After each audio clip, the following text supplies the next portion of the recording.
René Descartes. Meditaciones metafísicas. Meditación primera. De las cosas que pueden ponerse en duda.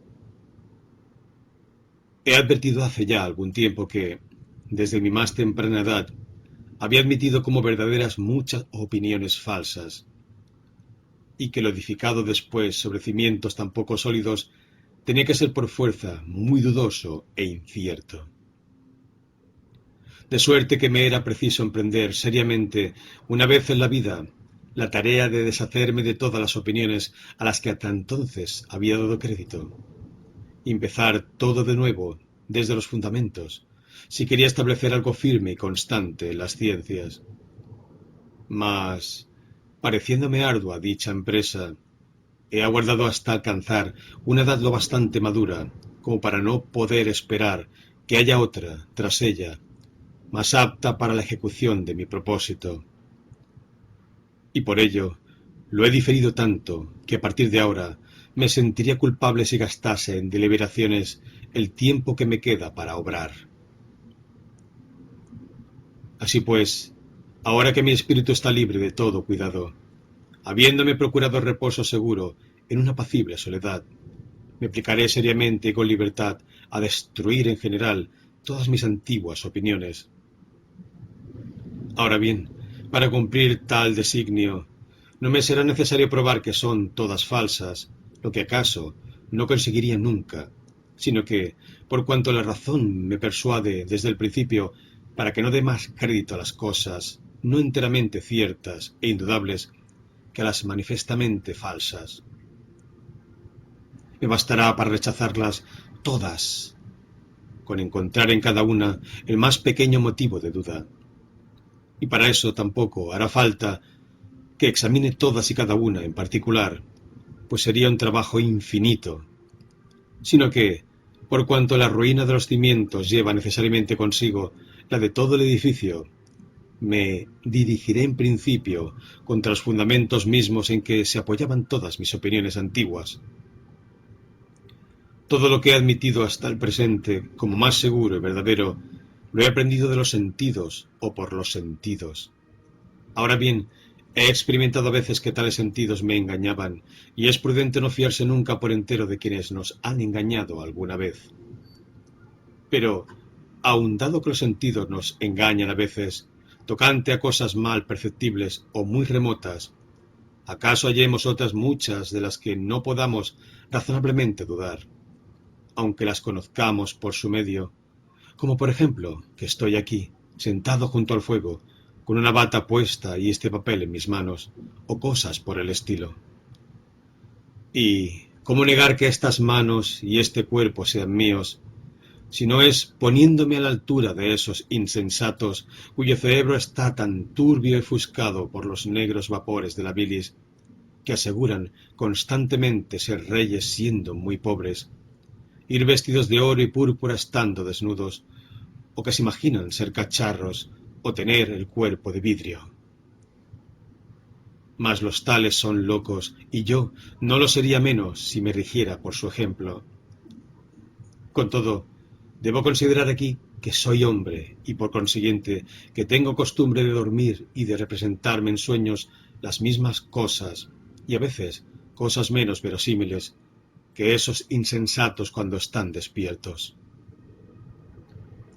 ¿Cuántas veces no me habrá ocurrido soñar por la noche que estaba aquí mismo, vestido, junto al fuego, estando en realidad desnudo y en la cama? En este momento estoy seguro de que yo miro este papel con los ojos de la vigilia, de que esta cabeza que muevo no está soñolienta, de que alargo esta mano y la siento de propósito y con plena conciencia. Lo que acaece en sueños no me resulta tan claro y distinto como todo esto, pero, pensándolo mejor, recuerdo haber sido engañado, mientras dormía, por ilusiones semejantes, y fijándome en este pensamiento, veo de un modo tan manifiesto que no hay indicios concluyentes ni señales que basten a distinguir con claridad el sueño de la vigilia, que acabo atónito, y mi estupor es tal que casi puede persuadirme de que estoy durmiendo. Así pues, supongamos ahora que estamos dormidos, y que todas estas particularidades, a saber, que abrimos los ojos, movemos la cabeza, alargamos las manos, no son sino mentirosas ilusiones. Y pensamos que, acaso, ni nuestras manos ni todo nuestro cuerpo son tal y como los vemos. Con todo, hay que confesar al menos que las cosas que nos representamos en sueños son como cuadros y pinturas que deben formarse a semejanza de algo real y verdadero, de manera que, por lo menos, esas cosas generales, a saber, ojos, cabeza, manos, cuerpo entero, no son imaginarias, sino que en verdad existen.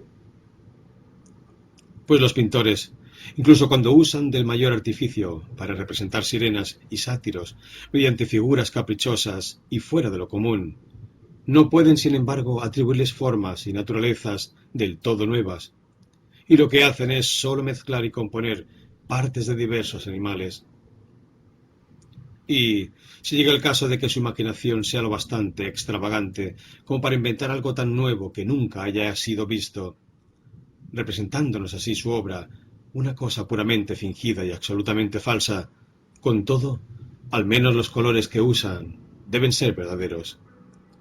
Y por igual razón, aun pudiendo ser imaginarias esas cosas generales, a saber, ojos, cabeza, manos y otras semejanzas, es preciso confesar, de todos modos, que hay cosas aún más simples y universales realmente existentes, por cuya mezcla, ni más ni menos que por la de algunos colores verdaderos, se forman todas las imágenes de las cosas que residen en nuestro pensamiento, ya sean verdaderas y reales, ya fingidas y fantásticas.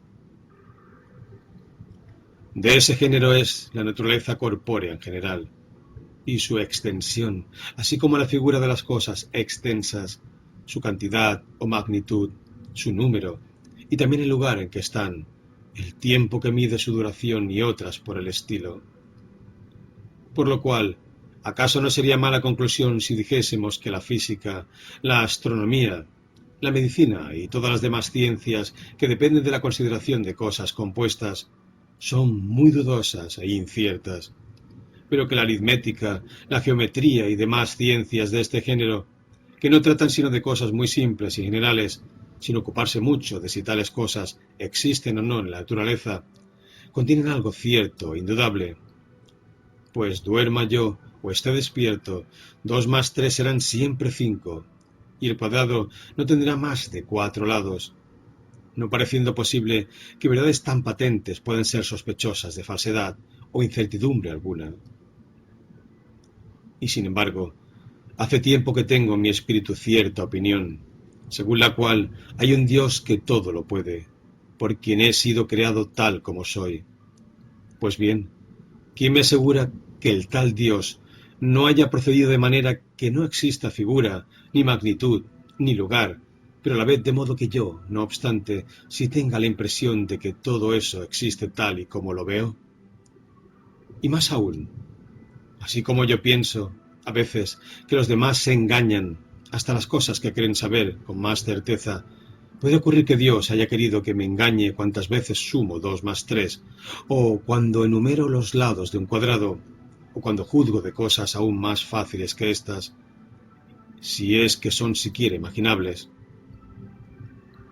Es posible que Dios no haya querido que yo sea burlado así, pues se dice de él que es la suprema bondad. Con todo, si el crearme de tal modo que yo siempre me engañase repugnaría su bondad, también parecería del todo contrario a esa bondad el que permita que me engañe alguna vez, y esto último lo ha permitido, sin duda. Habrá personas que quizá prefieran, llegados a este punto, negar la existencia de un Dios tan poderoso, a creer que todas las demás cosas son inciertas. No les objetemos nada por el momento, y supongamos, en favor suyo, que todo cuanto se ha dicho aquí de Dios es pura fábula.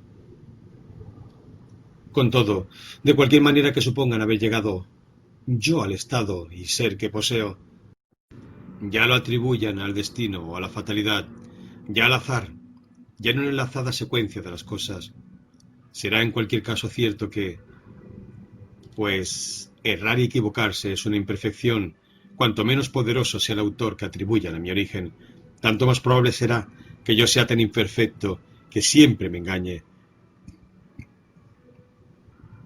A tales razonamientos nada en absoluto tengo que oponer, sino que me constriñen a confesar que, de todas las opiniones a las que había dado crédito en otro tiempo como verdaderas, no hay una sola de la que no pueda dudar ahora, y ello no por descuido o ligereza, sino en virtud de argumentos muy fuertes y maduramente meditados.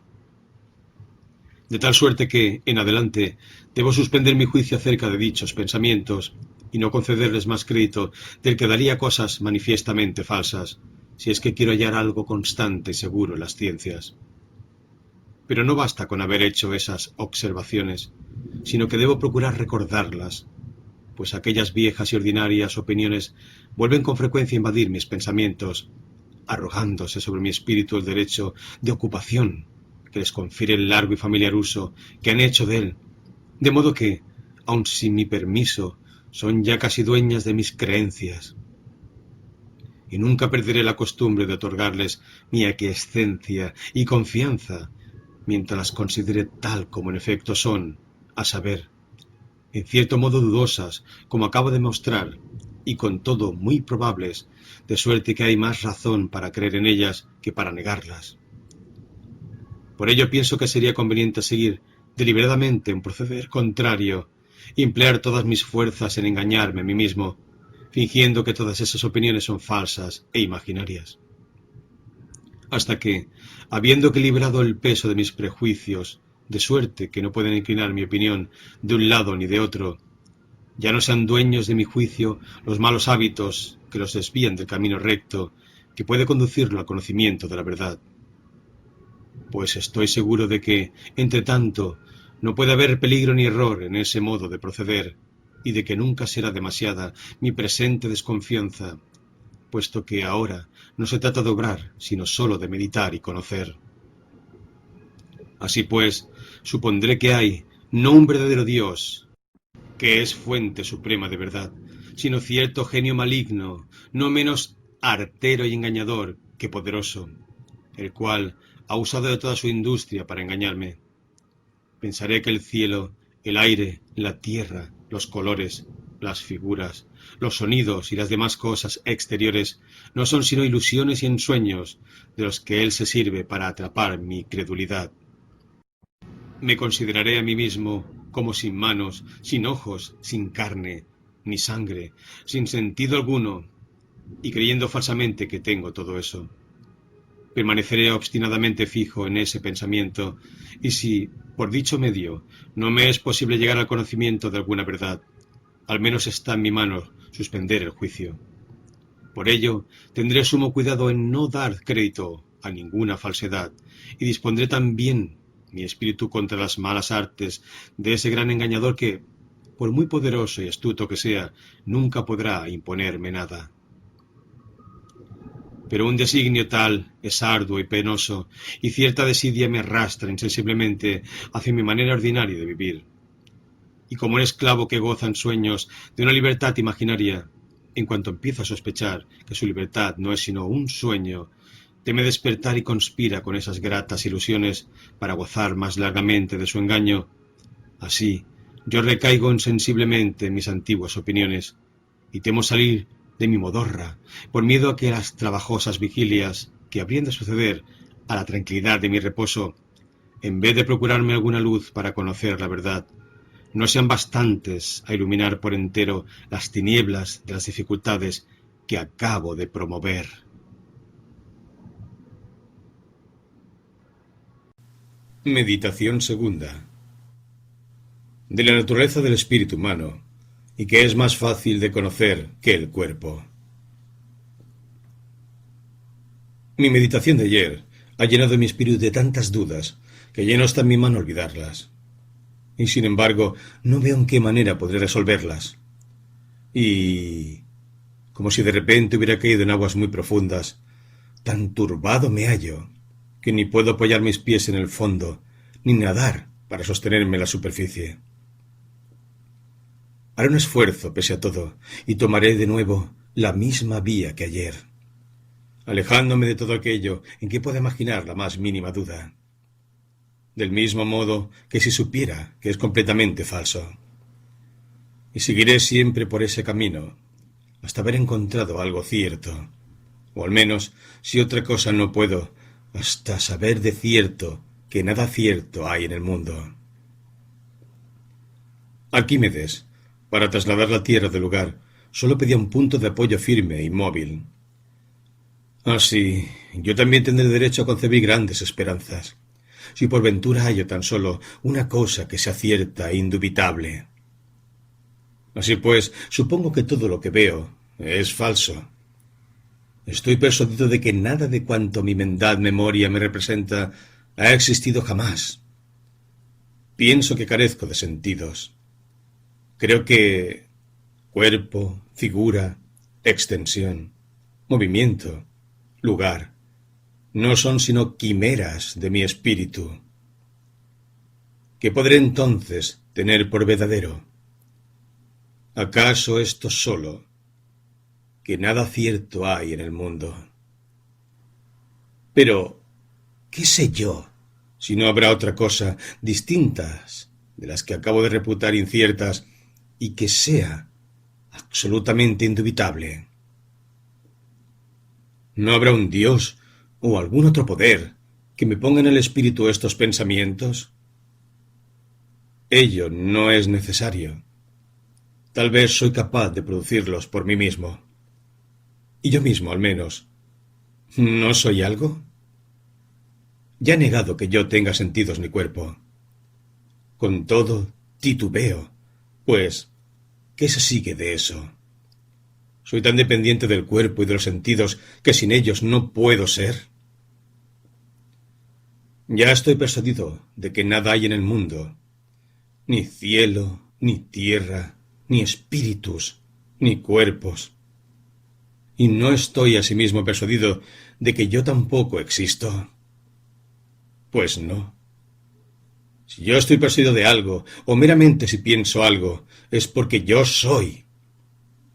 Cierto que hay no sé qué engañador todopoderoso y astutísimo, que emplea toda su industria en burlarme.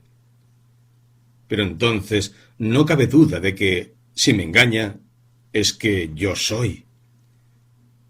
Y engáñame en cuanto quiera. Nunca podrá hacer que yo no sea nada, mientras yo esté pensando que soy algo. De manera que, tras pensarlo bien y examinarlo todo cuidadosamente, resulta que es preciso concluir y dar como cosa cierta que esta proposición, yo soy, yo existo, es necesariamente verdadera. Cuantas veces la pronuncio o la concibo en mi espíritu. Ahora bien, ya sé con certeza que soy, pero aún no sé con claridad qué soy. De suerte que, en adelante, preciso del mayor cuidado para no confundir imprudentemente otra cosa conmigo, y así no enturbiar ese conocimiento que sostengo ser más cierto y evidente que todos los que he tenido antes. Por ello examinaré de nuevo lo que yo creía ser, antes de incidir en estos pensamientos, y quitaré de mis antiguas opiniones todo lo que puede combatirse mediante las razones que acabo de alegar, de suerte que no quede más que lo enteramente indudable. Así pues, ¿qué es lo que antes yo creía ser? Un hombre, sin duda. Pero, ¿qué es un hombre? ¿Diré acaso que un animal racional? No, por cierto, pues habría luego que averiguar qué es animal y qué es racional. Y así, una única cuestión nos llevaría insensiblemente a infinidad de otras cuestiones más difíciles y embarazosas, y no quisiera malgastar en tales sutilezas el poco tiempo y ocio que me restan. Entonces, me detendré aquí a considerar más bien los pensamientos que antes nacían espontáneos en mi espíritu, inspirados por mi sola naturaleza, cuando me aplicaba a considerar mi ser. Me fijaba primero en que yo tenía un rostro, manos, brazos y toda esa máquina de huesos y carne, tal y como aparece en un cadáver, a la que designaba con el nombre de cuerpo. Tras eso, reparaba en que me nutría, y andaba, y sentía, y pensaba, y refería todas esas acciones al alma.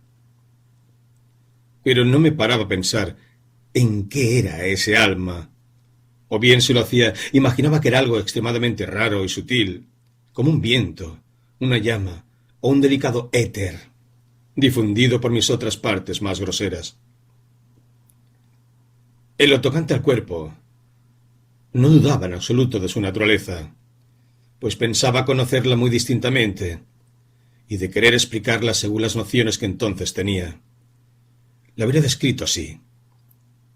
Entiendo por cuerpo todo aquello que puede estar delimitado por una figura, estar situado en un lugar y llenar un espacio, de suerte que todo otro cuerpo quede excluido, todo aquello que puede ser sentido por el tacto, la vista, el oído, el gusto o el olfato, que puede moverse de distintos modos, no por sí mismo, sino por alguna otra cosa que lo toca y cuya impresión recibe, pues no creía yo que fuera atribuible a la naturaleza corpórea la potencia de moverse, sentir y pensar.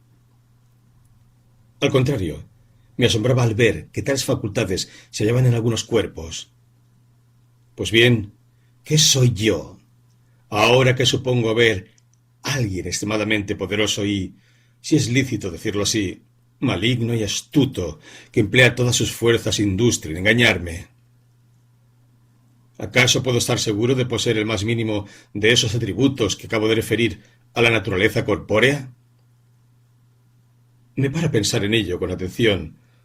Paso revista una y otra vez en mi espíritu a esas cosas, y no hallo ninguna de la que pueda decir que está en mí.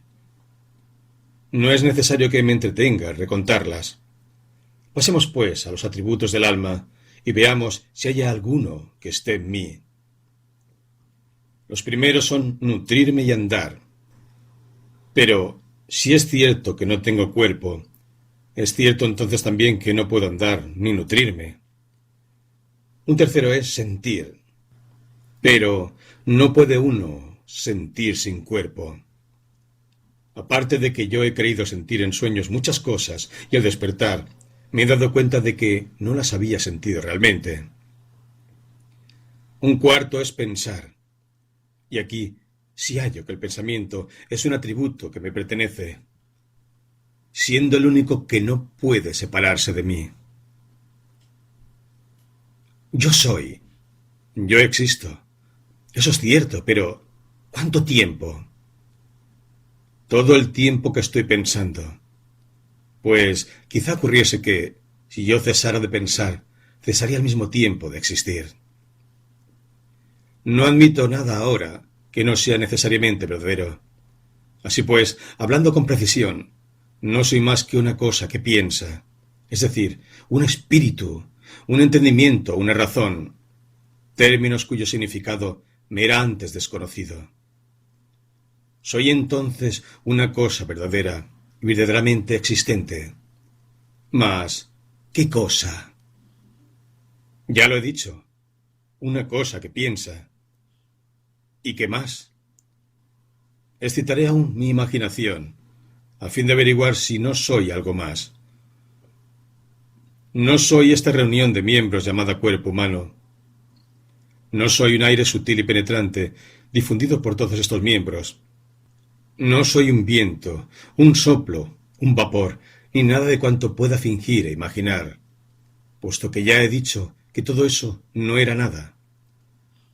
Y, sin modificar ese supuesto, hallo que no dejo de estar cierto de que soy algo. Pero ¿acaso suceda que esas mismas cosas que supongo ser, puesto que no las conozco, no sean en efecto diferentes de mí, a quien conozco?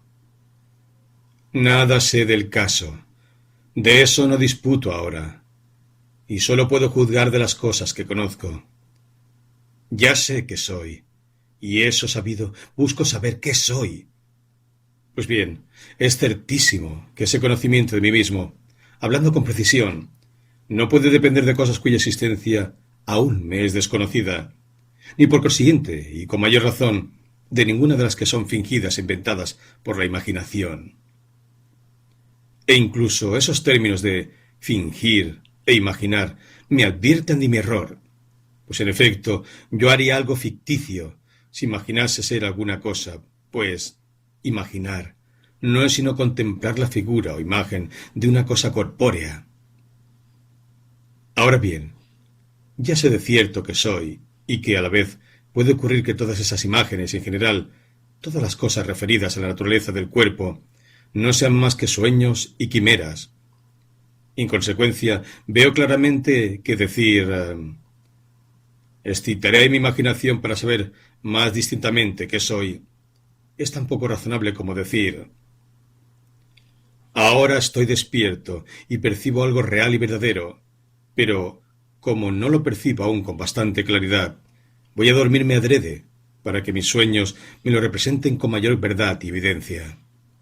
Así pues, sé con certeza que nada de lo que puedo comprender por medio de la imaginación pertenece al conocimiento que tengo de mí mismo, y que es preciso apartar el espíritu de esa manera de concebir para que pueda conocer con distinción su propia naturaleza. ¿Qué soy entonces? Una cosa que piensa. ¿Y qué es una cosa que piensa?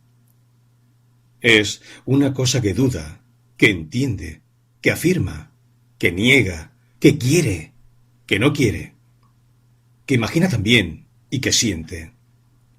Sin duda no es poco, si todo eso pertenece a mi naturaleza. ¿Y por qué no habría de pertenecerle? ¿Acaso no soy yo el mismo que duda casi de todo, que entiende sin embargo ciertas cosas, que afirma ser esas solas las verdaderas, que niega todas las demás, que quiere conocer otras, que no quiere ser engañado, que imagina muchas cosas, aun contra su voluntad, y que siente también otras muchas por mediación de los órganos de su cuerpo? ¿Hay algo de esto que no sea tan verdadero como es cierto que soy, que existo? Aun en el caso de que estuviera siempre dormido, y de que quien me ha dado el ser empleara todas sus fuerzas en burlarme. ¿Hay alguno de esos atributos que pueda distinguirse en mi pensamiento o que pueda estimarse separado de sí mismo? Pues es de suyo tan evidente que soy yo quien duda, entiende y desea, que no hace falta añadir aquí nada para explicarlo. Y también es cierto que tengo la potestad de imaginar, pues aunque pueda ocurrir, como he supuesto más arriba, que las cosas que imagino no sean verdaderas, con todo, ese poder de imaginar no deja de estar realmente en mí, y forma parte de mi pensamiento. Por último, también soy yo el mismo que siente, es decir, que recibe y conoce las cosas como a través de los órganos de los sentidos, puesto que en efecto veo la luz, oigo el ruido, siento el calor. Se me dirá, empero, que esas apariencias son falsas y que estoy durmiendo. Concedo que así sea. De todas formas, es al menos muy cierto que me parece ver, oír, sentir calor. Y eso es propiamente lo que en mí se llama sentir. Y así precisamente considerado no es otra cosa que pensar. Por donde empiezo a conocer qué soy, con algo más de claridad y distinción que antes. Sin embargo, no puedo dejar de creer que las cosas corpóreas, cuyas imágenes forman mi pensamiento y que los sentidos examinan, son mejor conocidas que esa otra parte, no sé bien cuál, de mí mismo, que no es objeto de la imaginación. Aunque desde luego es raro que yo conozca más clara y fácilmente cosas que advierto dudosas y alejadas de mí, que otras verdaderas, ciertas y pertenecientes a mi propia naturaleza.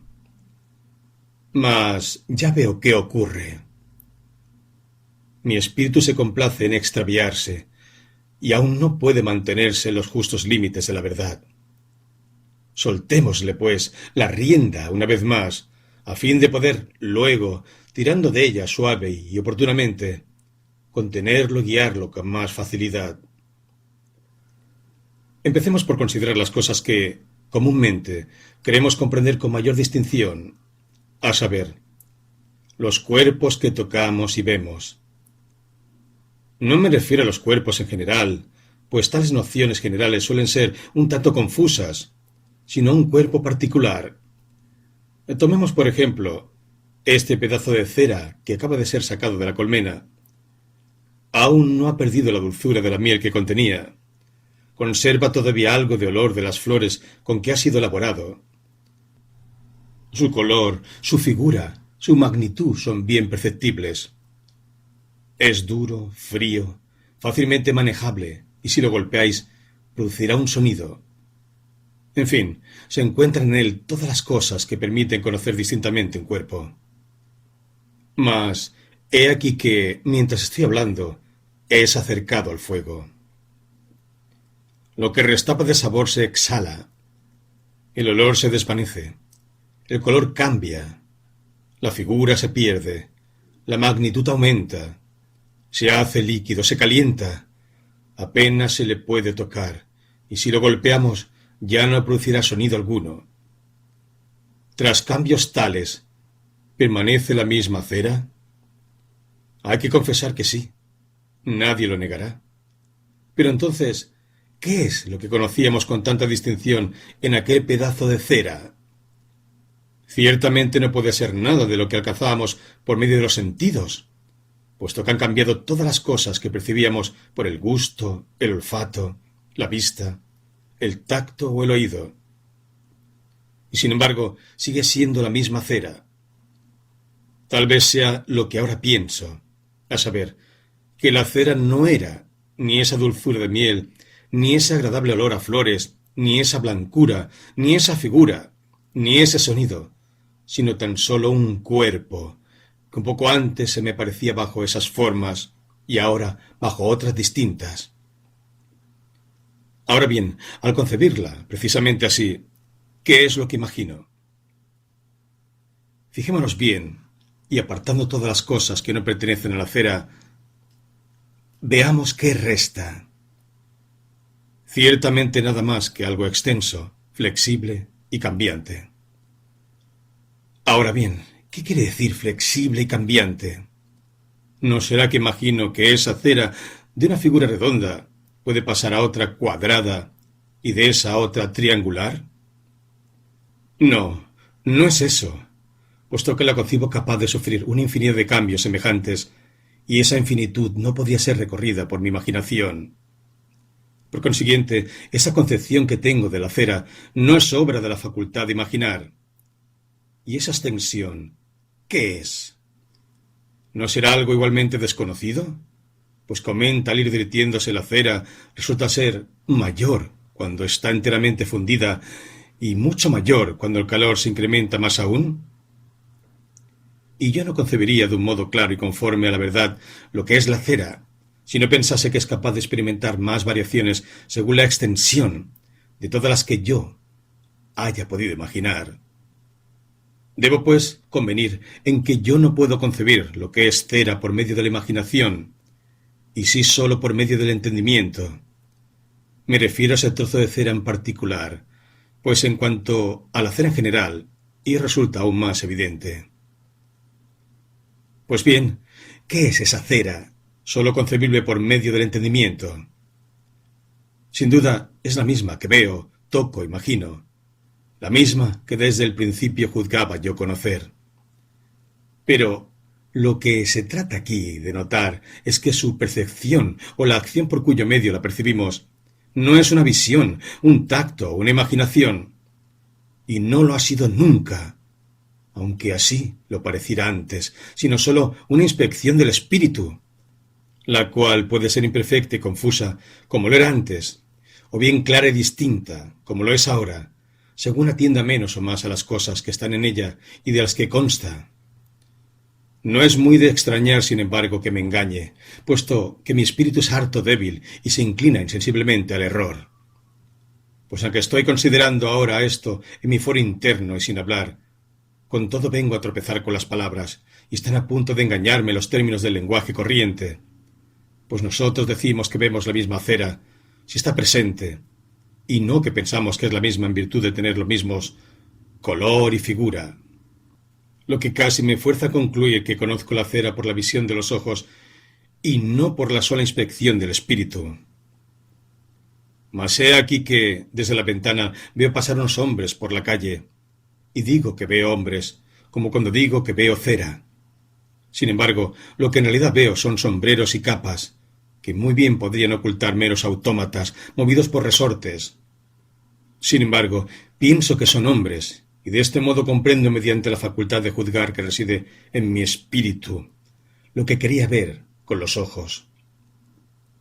Pero un hombre que intenta conocer mejor que el vulgo debe avergonzarse de hallar motivos de duda en las maneras de hablar propias del vulgo.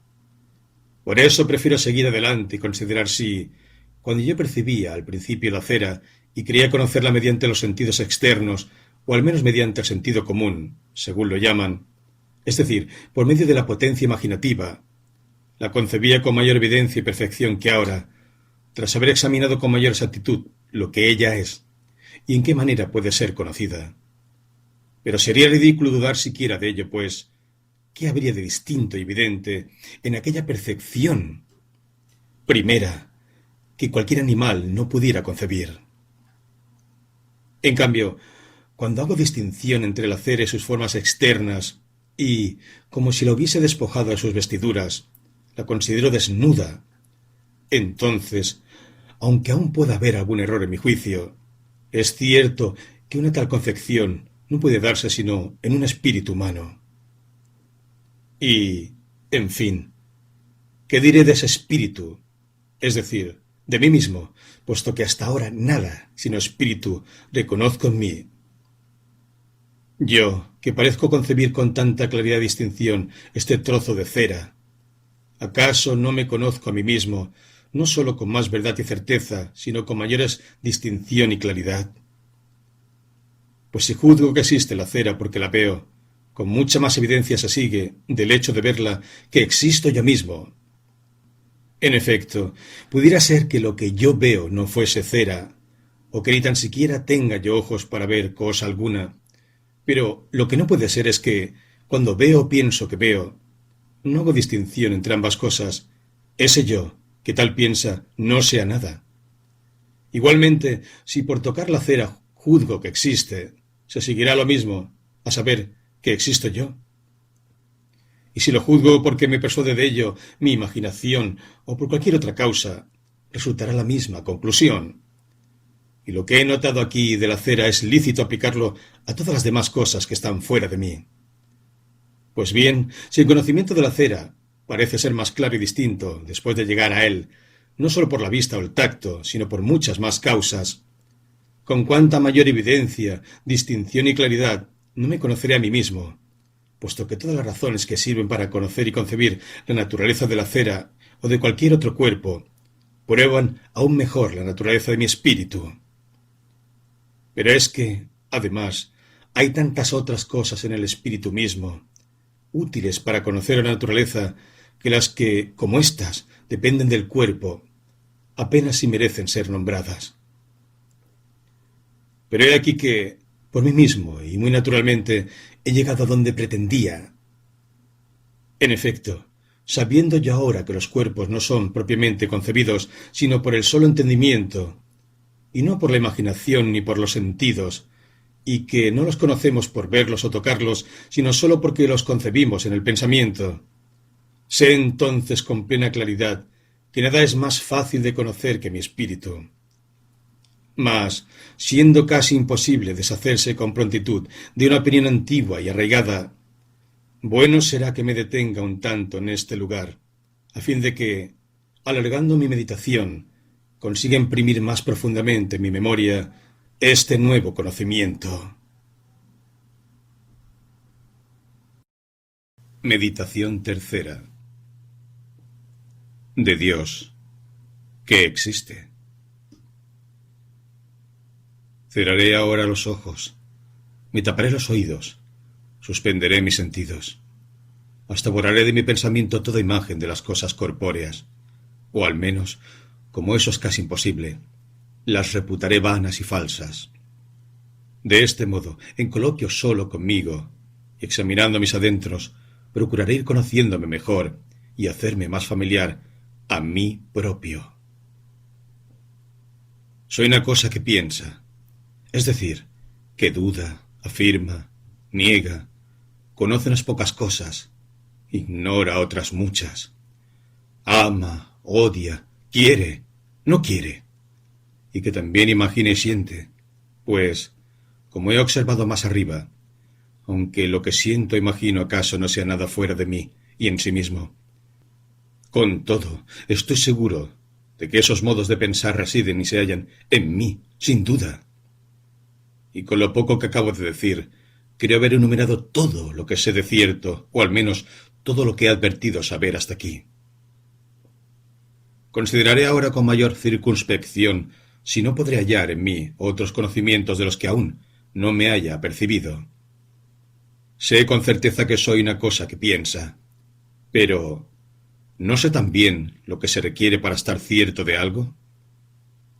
En ese mi primer conocimiento no hay nada más que una percepción clara y distinta de lo que conozco, la cual no bastaría asegurarme de su verdad, si fuese posible que una cosa concebida tan clara y distintamente resultase falsa. Y por ello me parece poder establecer desde ahora, como regla general, que son verdaderas todas las cosas que concebimos muy clara y distintamente. Sin embargo, he admitido, antes de ahora, como cosas muy ciertas y manifiestas, muchas que más tarde he reconocido ser dudosas e inciertas. ¿Cuáles eran? La tierra, el cielo, los astros y todas las demás cosas que percibía por medio de los sentidos. Ahora bien, ¿qué es lo que concebían ellas como claro y distinto? Nada más, en verdad, sino que las ideas o pensamientos de esas cosas se presentaban en mi espíritu. Y aún ahora no niego que esas ideas estén en mí. Pero había, además, otra cosa que yo afirmaba, y que pensaba percibir muy claramente por la costumbre que tenía de creerla, aunque verdaderamente no la percibiera, a saber, que había fuera de mí ciertas cosas de las que procedían esas ideas y a las que éstas se asemejaban por completo. Y en eso me engañaba, o al menos, si es que mi juicio era verdadero, no lo era en virtud de un conocimiento que yo tuviera. Pero, cuando consideraba algo muy sencillo y fácil, tocante a la aritmética y la geometría, como por ejemplo que 2 más 3 son 5 o cosas semejantes, no las concebía con claridad suficiente para asegurar que eran verdaderas. Y si más tarde he pensado que cosas tales podían ponerse en duda, no ha sido por otra razón sino por ocurrírseme que acaso Dios hubiera podido darme una naturaleza tal que yo me engañase hasta en las cosas que me parecen más manifiestas. Pues bien, siempre que se presenta a mi pensamiento esa opinión, anteriormente concebida, acerca de la suprema potencia de Dios, me veo forzado a reconocer que le es muy fácil, si quiere, obrar de manera que yo me engañe, aun en las cosas que creo conocer con grandísima evidencia. Y por el contrario, siempre que reparo en las cosas que creo concebir muy claramente, me persuaden hasta el punto de que prorrumpo en palabras como estas. Engáñeme quien pueda, que lo que nunca podrá será hacer que yo no sea nada, mientras yo esté pensando que soy algo, ni que alguna vez sea cierto que yo no haya sido nunca, siendo verdad que ahora soy, ni que 2 más 3 sean algo distinto de 5, ni otras cosas semejantes que veo claramente no poder ser de otro modo que como las concibo. Ciertamente, supuesto que no tengo razón alguna para creer que haya algún Dios engañador, y que no he considerado aún ninguna de las que prueban que hay un Dios, los motivos de duda que sólo dependen de dicha opinión son muy ligeros y, por así decirlo, metafísicos. Mas a fin de poder suprimirlos del todo, debo examinar si hay Dios, en cuanto se me presente la ocasión. Y, si resulta haberlo, debo también examinar si puede ser engañador. Pues, sin conocer esas dos verdades, no veo cómo voy a poder alcanzar certeza de cosa alguna. y para tener ocasión de averiguar todo eso sin alterar el orden de meditación que me he propuesto, que es pasar por grados de las nociones que encuentre primero en mi espíritu a las que pueda hallar después, tengo que dividir aquí todos mis pensamientos en ciertos géneros y considerar en cuáles de estos géneros hay, propiamente, verdad o error. De entre mis pensamientos, unos son como imágenes de cosas, y a estos solos conviene con propiedad el nombre de idea, como cuando me represento un hombre, una quimera, el cielo, un ángel o el mismo Dios. Otros, además, tienen otras formas, como cuando quiero, temo, afirmo o niego, pues, si bien concibo entonces alguna cosa de la que trata la acción de mi espíritu, añado asimismo algo, mediante esa acción, a la idea que tengo de aquella cosa. Y de este género de pensamientos, unos son llamados voluntades o afecciones, y otros juicios. Pues bien, por lo que toca a las ideas, si se las considera solo en sí mismas, sin relación en ninguna otra cosa, no pueden ser llamadas con propiedad falsas. Pues, imagine yo una cabra o una quimera, tan verdad es que imagino la una como la otra. No es tampoco de temer que pueda hallarse falsedad en las afecciones o voluntades. Pues, aunque yo pueda desear cosas malas, o que nunca haya existido, no es menos cierto por ello que yo las deseo. Por tanto, solo los juicios debo tener mucho cuidado de no errar. Ahora bien, el principal y más frecuente error que puede encontrarse en ellos consiste en juzgar que las ideas que están en mí son semejantes o conformes a cosas que están fuera de mí. Pues, si considerase las ideas sólo como ciertos modos de mi pensamiento, sin pretender referirlas a alguna cosa exterior, apenas podrían darme ocasión de errar. Pues bien, de esas ideas, unas me parecen nacidas conmigo, otras extrañas y venidas de fuera, y otras hechas e inventadas por mí mismo. Pues tener la facilidad de concebir lo que es en general una cosa, o una verdad, o un pensamiento, me parece proceder únicamente de mi propia naturaleza. Pero si oigo ahora un ruido, si veo el sol, si siento calor, he juzgado hasta el presente que esos sentimientos procedían de ciertas cosas existentes fuera de mí. Y por último, me parece que las sirenas, los hipogrifos y otras quimeras de ese género son ficciones e invenciones de mi espíritu. Pero también podría persuadirme de que todas las ideas son del género de las que llamo extrañas y venidas de fuera, o de que han nacido todas conmigo, o de que todas han sido hechas por mí. Pues aún no he descubierto su verdadero origen. Y lo que principalmente debo hacer en este lugar es considerar respecto de aquellas que parecen proceder de ciertos objetos que están fuera de mí, qué razones me fuerzan a creerlas semejantes a esos objetos. La primera de esas razones es que parece enseñármelo la naturaleza. Y la segunda, que experimento en mí mismo que tales ideas no dependen de mi voluntad, pues a menudo se me presentan a pesar mío, como ahora, quiéralo o no. Siento calor, y por esta causa estoy persuadido de que este sentimiento o idea del calor es producido en mí por algo diferente de mí, a saber, que el calor del fuego junto al cual me hallo sentado. Y nada veo que me parezca más razonable que juzgar que esa cosa extraña me envía e imprime en mí su semejanza, más bien que otra cosa cualquiera. Ahora tengo que ver si esas razones son lo bastante fuertes y convincentes.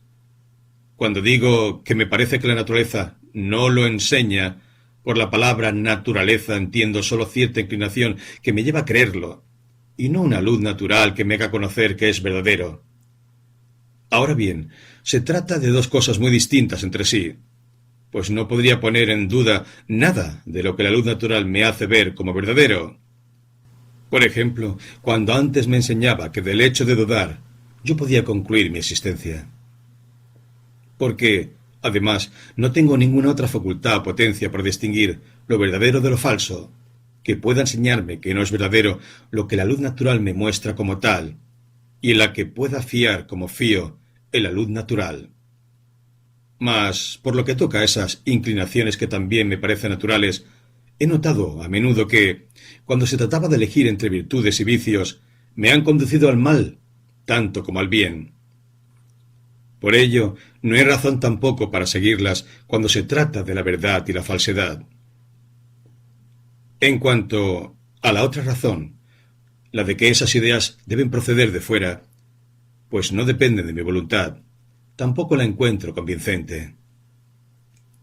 Puesto que, al igual que esas inclinaciones de las que acabo de hablar se hallan en mí, pese a que no siempre concuerden con mi voluntad, podría también ocurrir que haya en mí, sin yo conocerla, alguna facultad o potencia apta para producir esas ideas sin ayuda de cosa exterior.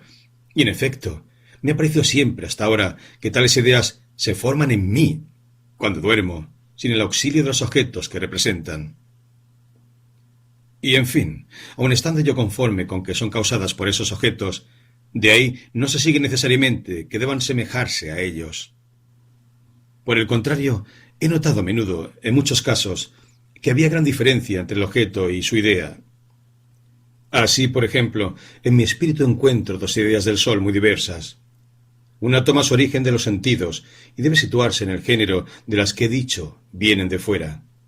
Según ella, el sol me parece pequeño en extremo, y la otra proviene de las razones de la astronomía, es decir, de ciertas nociones nacidas conmigo, o bien ha sido elaborada por mí de algún modo. Según ella, el sol me parece varias veces mayor que la Tierra. Sin duda, esas dos ideas que yo formo del sol no pueden ser las dos semejantes al mismo sol.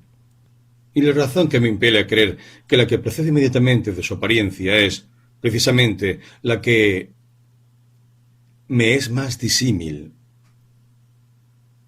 Todo ello bien me demuestra que, hasta el momento, no ha sido un juicio cierto y bien pensado, sino solo un ciego y temerario impulso, lo que me ha hecho creer que existían cosas fuera de mí, diferentes de mí, y que, por medio de los órganos de mis sentidos, o por algún otro, me enviaban sus ideas o imágenes, e imprimían en mí sus semejanzas.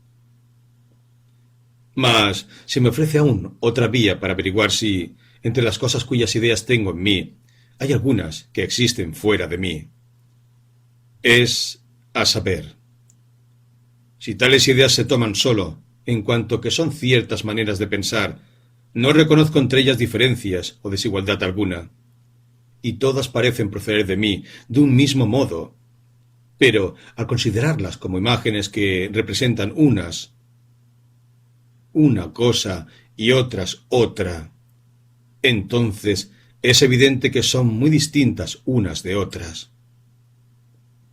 En efecto, las que me representan sustancias son sin duda algo más, y contienen, por así decirlo, más realidad objetiva, es decir, participan, por representación, de más grados de ser o perfección que aquellas que me representan sólo modos o accidentes. Y más aún, la idea por la que concibo un Dios supremo, eterno, infinito, inmutable, omnisciente, omnipotente y creador universal de todas las cosas que están fuera de él. Esa idea, digo, ciertamente tiene en sí más realidad objetiva que las que me representan sustancias finitas. Ahora bien, es cosa manifiesta, en virtud de la luz natural, que debe haber por lo menos tanta realidad en la causa eficiente y total como en su efecto.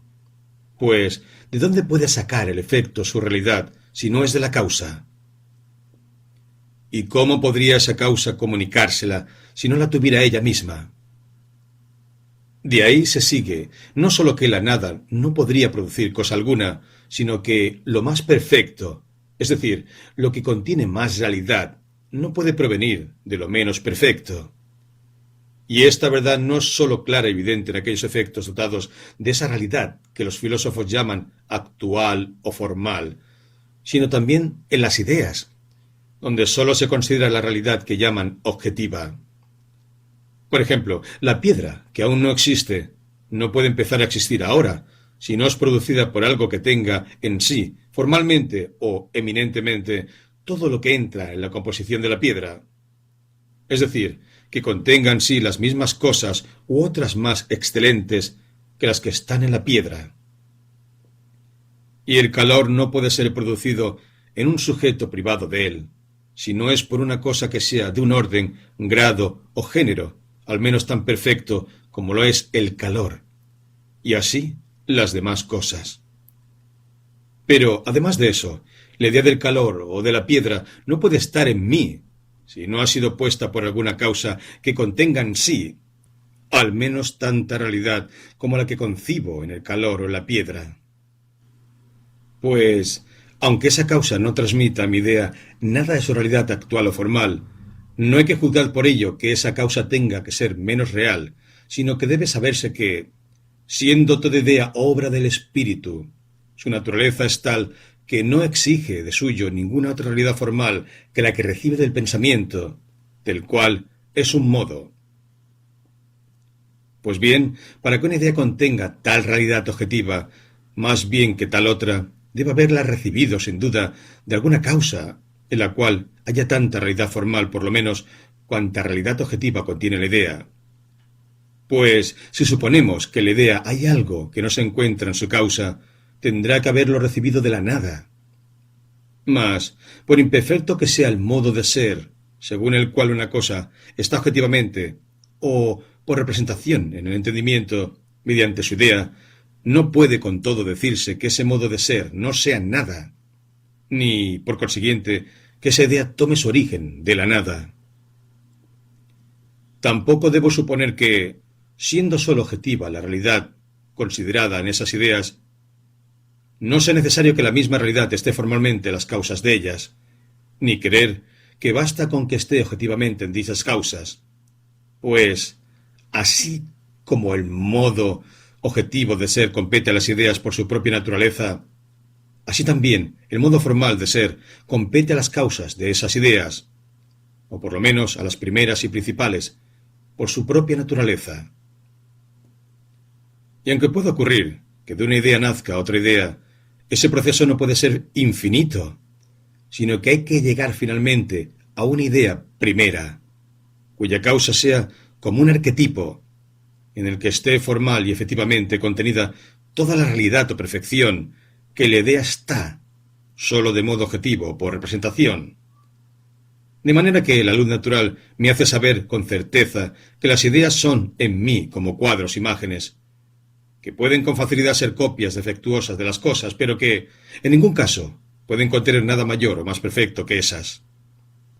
Y cuanto más larga y atentamente examino todo lo anterior, tanto más clara y distintamente conozco que es verdad. Mas, a la postre, ¿qué conclusión obtendré de todo ello? Esta, a saber, que si la realidad objetiva de alguna de mis ideas es tal que yo pueda saber con claridad que esa realidad no está en mí, formal, ni eminentemente, y por consiguiente que yo no puedo ser causa de tal idea, se sigue entonces necesariamente de ello que no estoy solo en el mundo, y que existe otra cosa, que es causa de esa idea. Si por el contrario no hallo en mí una idea así, entonces careceré de argumentos que puedan darme certeza de la existencia de algo que no sea yo, pues los he examinado todos con suma diligencia y hasta ahora no he podido encontrar ningún otro. Ahora bien, entre mis ideas, además de la que me representa a mí mismo, y que no ofrece aquí dificultad alguna, hay otra que me representa a Dios, y otras a cosas corpóreas e inanimadas, ángeles, animales y otros hombres semejantes a mí mismo. Mas, por lo que atañe a las ideas que me representan otros hombres, o animales, o ángeles, fácilmente concibo que puedan haberse formado por la mezcla y composición de las ideas que tengo de las cosas corpóreas y de Dios, aun cuando fuera de mí no hubiese en el mundo ni hombres, ni animales, ni ángeles. Y, tocante a las ideas de las cosas corpóreas, nada me parece haber en ellas tan excelente que no pueda proceder de mí mismo. Pues, si las considero más a fondo y las examino como ayer hice con la idea de la cera, advierto en ellas muy pocas cosas que yo conciba clara y distintamente. A saber, la magnitud, o sea, la extensión en longitud, anchura y profundidad. La figura, formada por los límites de esa extensión. La situación que mantiene entre sí los cuerpos diversamente delimitados. El movimiento, o sea, el cambio de tal situación. Pueden añadirse la sustancia, la duración y el número. En cuanto a las demás cosas, como la luz, los colores, los sonidos, los olores, los sabores, el calor, el frío y otras cualidades perceptibles por el tacto, todas ellas están en mi pensamiento con tal oscuridad y confusión que hasta ignoro si son verdaderas o falsas y meramente aparentes. Es decir, ignoro si las ideas que concibo de dichas cualidades son, en efecto, ideas de cosas reales o bien representan tan solo seres quiméricos que no pueden existir.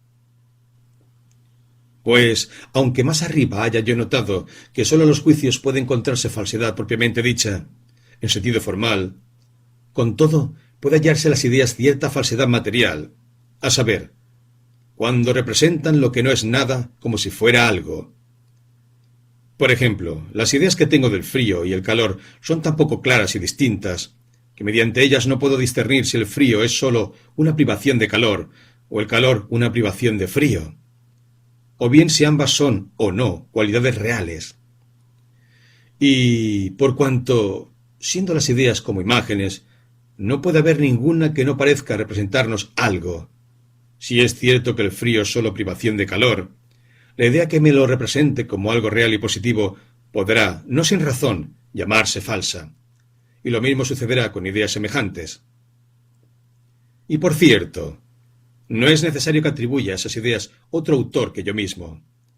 Pues si son falsas, es decir, si representan cosas que no existen, la luz natural me hace saber que provienen de la nada, es decir, que si están en mí es porque a mi naturaleza, no siendo perfecta, le falta algo. Y si son verdaderas, como de todas maneras tales ideas me ofrecen tan poca realidad que ni llego a discernir con claridad la cosa representada del no ser, no veo por qué no podría haberlas producido yo mismo. En cuanto a las ideas claras y distintas que tengo de las cosas corpóreas, hay algunas que me parece he podido tener de la idea que tengo de mí mismo. Así, las de sustancia, duración, número y otras semejantes.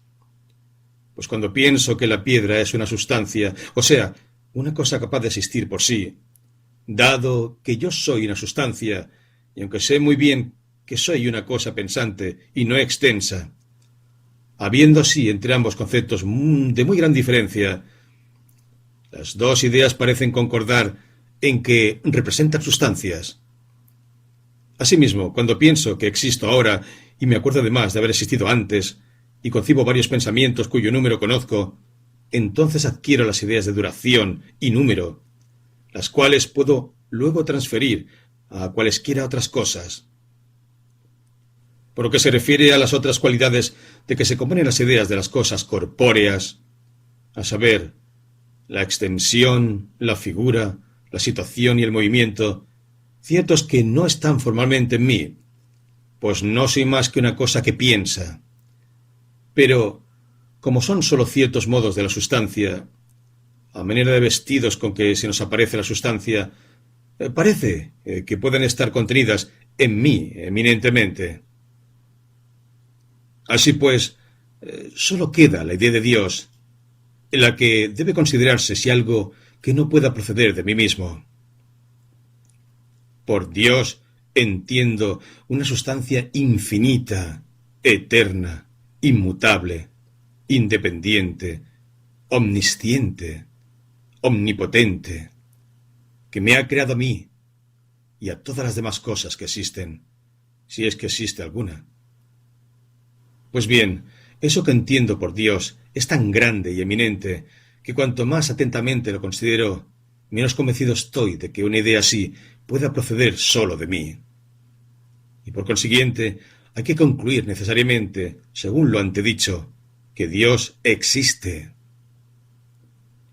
Pues, aunque yo tenga la idea de la sustancia en virtud de ser yo una sustancia, no podría tener la idea de una sustancia infinita, siendo yo finito, si no lo hubiera puesto en mí una sustancia que verdaderamente fuese infinita. Y no debo juzgar que yo no concibo el infinito por medio de una verdadera idea, sino por medio de una mera negación de lo finito. Así como concibo el reposo y la oscuridad por medio de la negación del movimiento y la luz. Pues, al contrario, veo manifiestamente que hay más realidad en la sustancia infinita que en la finita. Y por ende, que en cierto modo, tengo antes en mí la noción de lo infinito que la de lo finito. Antes la de Dios que la de mí mismo.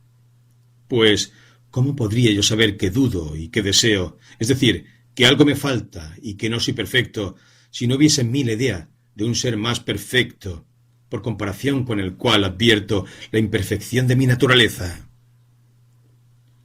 Y no puede decirse que acaso esta idea de Dios es materialmente falsa y puede por tanto proceder de la nada. Es decir, que acaso esté en mí, por faltarme a mí algo, según dije antes, de las ideas de calor y frío, y de otras semejantes.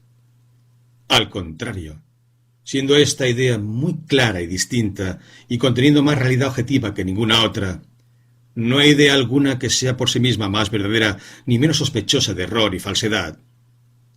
Digo que la idea de ese ser sumamente perfecto e infinito es absolutamente verdadera, pues, aunque acaso pudiera fingirse que un ser así no existe, con todo no puede fingirse que su idea no me representa nada real, como dije antes de la idea de frío.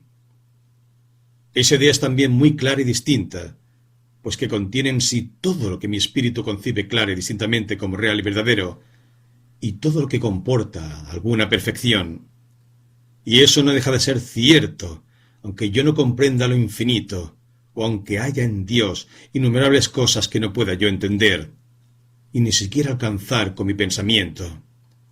Pues es propio de la naturaleza de lo infinito que yo, siendo finito, no pueda comprenderlo. Y basta con que entienda esto bien y juzgue que todas las cosas que concibo claramente y en las que sé que hay alguna perfección, así como acaso también infinidad de otras que ignoro, están en Dios, formalmente o eminentemente, para que la idea que tengo de Dios sea la más verdadera, clara y distinta de todas. Mas podría suceder que yo fuese algo más de lo que pienso, y que todas las perfecciones que atribuyo a la naturaleza de Dios estén en mí, de algún modo, en potencia, si bien todavía no manifestadas en el acto.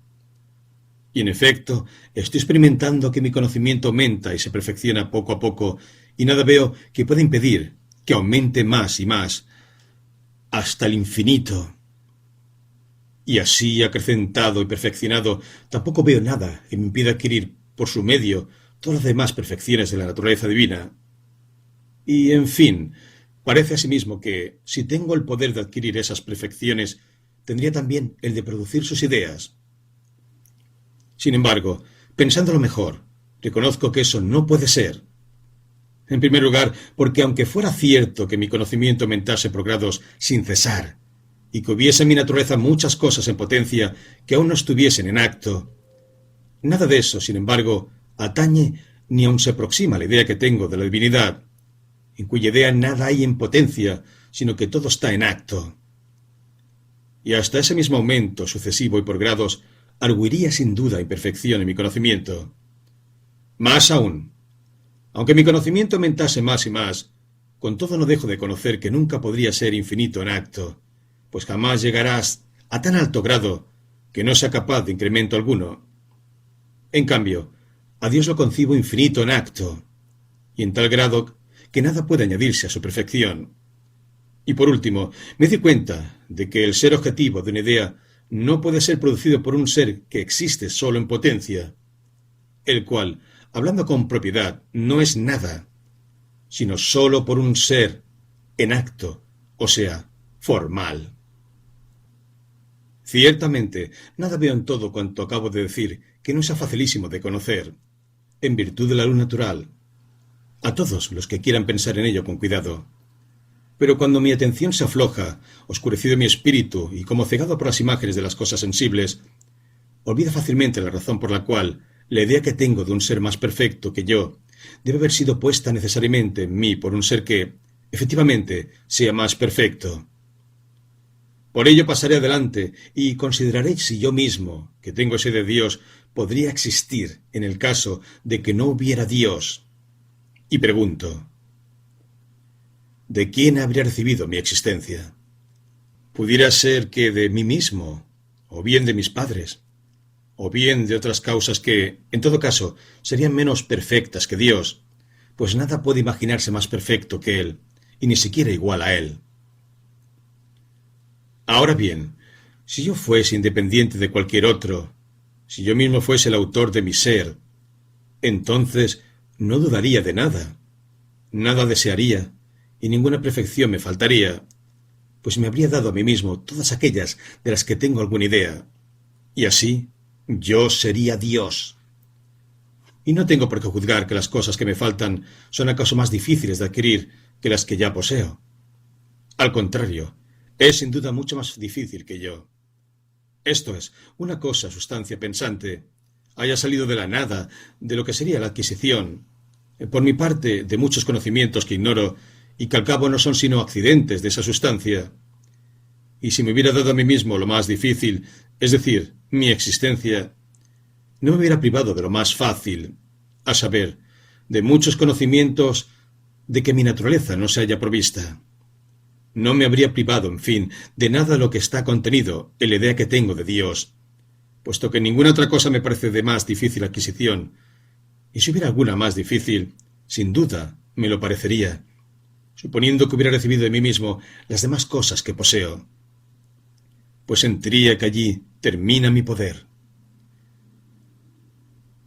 Y no puedo hurtarme la fuerza de un tal razonamiento mediante la suposición de que he sido siempre tal cual soy ahora, como si de ello se siguiese que no tengo por qué buscarle autor alguno a mi existencia.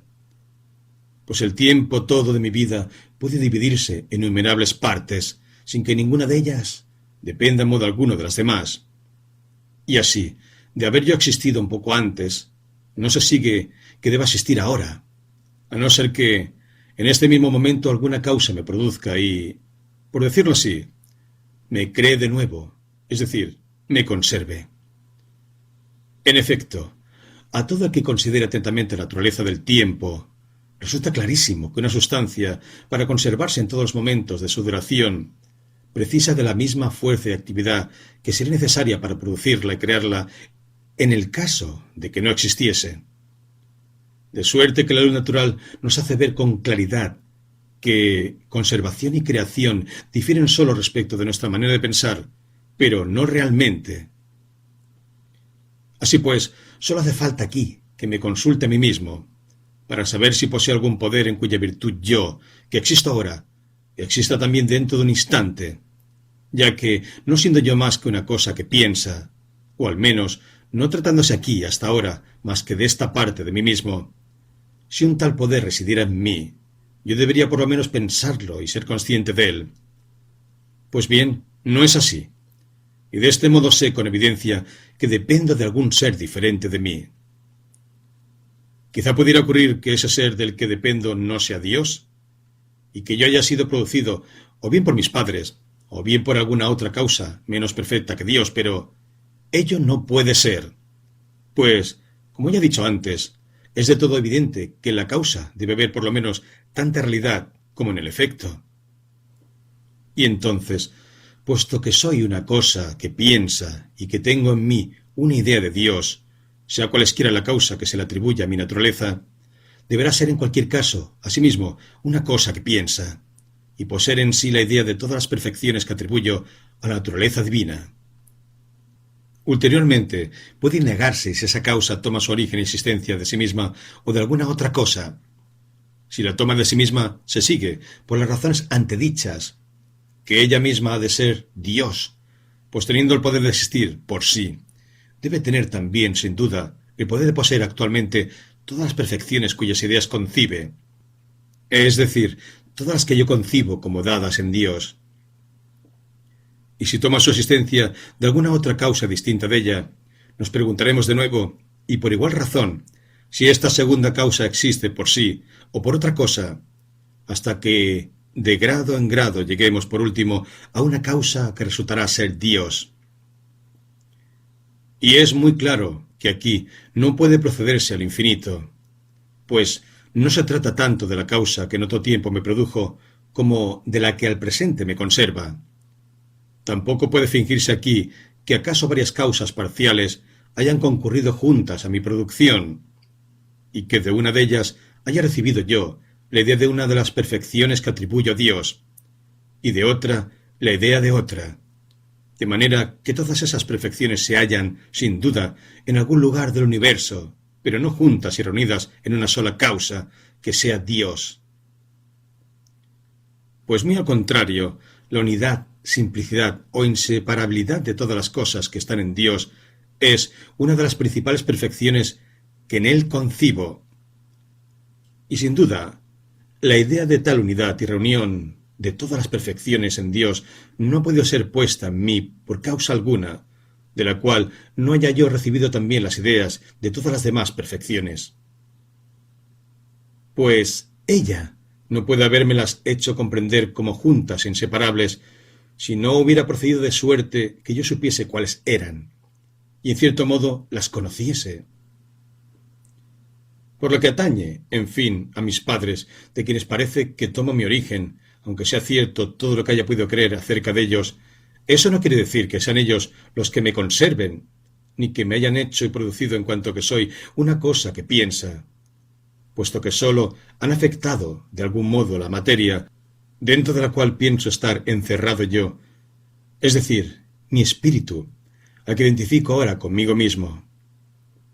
Por tanto, no puede haber dificultades en este punto, sino que debe concluirse necesariamente del solo hecho de que existo y de que hay en mí la idea de un ser sumamente perfecto, esto es, de Dios, que la existencia de Dios está demostrada con toda evidencia. Solo me queda por examinar de qué modo he adquirido esa idea, pues no la he recibido de los sentidos, y nunca se me ha presentado inesperadamente como las ideas de las cosas sensibles, cuando tales cosas se presentan, o parecen hacerlo, a los órganos externos de mis sentidos. Tampoco es puro efecto o ficción de mi espíritu, pues no está en mi poder aumentarla o disminuirla en cosa alguna, y por consiguiente no queda sino decir que, al igual que la idea de mí mismo, ha nacido conmigo a partir del momento mismo en que yo he sido creado. Y nada tiene de extraño que Dios, al crearme, haya puesto en mí esa idea que sea como el sello del artífice, impreso en su obra, y tampoco es necesario que ese sello sea algo distinto que la obra misma, sino que, por solo haberme creado, es de creer que Dios me ha producido, en cierto modo, a su imagen y semejanza, y que yo concibo esta semejanza en la cual se halla contenida la idea de Dios, mediante la misma facultad por la que me percibo a mí mismo. Es decir, que cuando reflexiono sobre mí mismo, no solo conozco que soy una cosa imperfecta, incompleta y dependiente de otro, que tiende y aspira sin cesar a algo mejor y mayor de lo que soy, sino que también conozco al mismo tiempo que aquel de quien dependo posee todas esas cosas grandes a las que aspiro y cuyas ideas encuentro en mí, y las posee no de manera indefinida y solo en potencia, sino de un modo efectivo, actual e infinito, y por eso es Dios. Y toda la fuerza del argumento que he empleado para probar la existencia de Dios consiste en que reconozco que sería imposible que mi naturaleza fuera tal cual es, o sea, que yo tuviese la idea de Dios, si Dios no existiera realmente. Ese mismo Dios, digo, cuya idea está en mí, es decir, que posee todas esas altas perfecciones de las que nuestro espíritu puede alcanzar alguna noción, aunque no las comprenda por entero, y que no tiene ningún defecto ni nada que sea señal de imperfección. Por lo que es evidente que no puede ser engañador, puesto que la luz natural nos enseña que el engaño depende de algún defecto.